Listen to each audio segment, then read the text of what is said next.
Which one is it? deported. The man who was mistakenly deported to El Salvador? Well, let me ask Pam, would you answer that question? Sure, President. First and foremost, he was illegally in our country. He had been illegally in our country.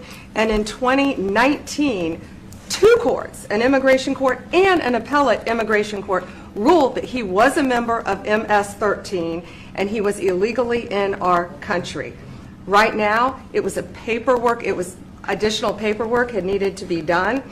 That's up to El Salvador if they want to return him. That's not up to us. The Supreme Court ruled, President, that if, as El Salvador wants to return him, this is international matters, foreign affairs, if they wanted to return him, we would facilitate it, meaning provide a plane.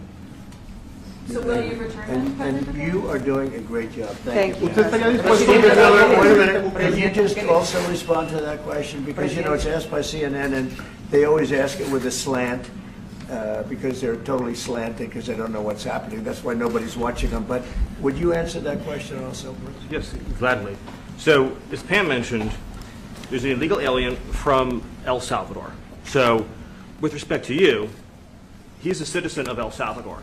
So, it's very arrogant even for American media to suggest that we would even tell El Salvador how to handle their own citizens as a starting point. As two immigration courts found that he was a member of MS-13. When President Trump declared MS-13 to be a foreign terrorist organization, that meant that he was no longer eligible under federal law, which I'm sure you know, you're very familiar with the INA, that he was no longer eligible for any form of immigration relief in the United States. So he had a deportation order that was valid, which meant that under our law, he's not even allowed to be present in the United States and had to be returned because of the foreign terrorist designation. This issue was then, by a district court judge, completely inverted, and a district court judge tried to tell the administration that they had to kidnap a citizen of El Salvador and fly him back here. That issue was raised with the Supreme Court, and the Supreme Court said the district court order was unlawful, and its main components were reversed 9-0 unanimously, stating clearly that neither Secretary of State nor the President could be compelled by anybody to forcibly retrieve a citizen of El Salvador from El Salvador, who again is a member of MS-13, which, as I'm sure you understand, rapes little girls, murders women, murders children, is engaged in the most barbaric activities in the world, and I can promise you if he was your neighbor, you would move right away. So you don't plan But to the ask for Supreme any Court is help to get him asking back? to, And that- what was the ruling that your in position? the Supreme Court, Steve? Was it 9-0? Yes, it was a 9-0 In our favor? in our favor against the district court ruling, saying that no district court has the power to compel the foreign policy function of the United States. As Pam said, the ruling solely stated that if this individual, at El Salvador's sole discretion, was sent back to our country, that we could deport him a second time. Well, No version of this legally ends up with him ever living here because he is a citizen of El Salvador. That is the president of El Salvador. Your questions about it, per the court, can only be directed to him. I asked ¿Usted lo President liberaría, Bukele, Presidente what is Bukele? can President Bukele weigh in on this? Do you plan to return him? Well, I'm suppose you're not suggesting that I smuggle a terrorist into the United States, right? It's always How can I return him to the United States? Like, I smuggle him into the United States, or what do I do? Of course, I'm not going to do it.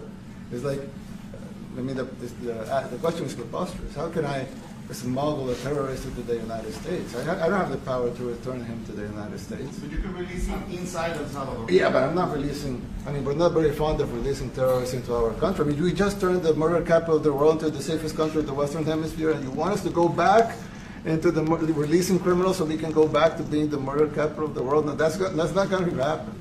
Well, they'd love to have a criminal, released into I mean, there's a fascination. They would love it. Yeah. They're sick. These are sick people. Marco, do you have something to say about that? Yeah, I mean, Stephen outlined it. I don't understand what the confusion is. This individual is a citizen of El Salvador. He was illegally in the United States and was returned to his country. That's where you deport people, back to their country of origin, except for Venezuela that wasn't refusing to take people back, or places like that. I can tell you this, Mr. President, no, the foreign policy of the United States is conducted by the President of the United States, not by a court. And no court in the United States has a right to conduct the foreign policy of the United States. It's that simple. End of story. And that's what the Supreme Court held.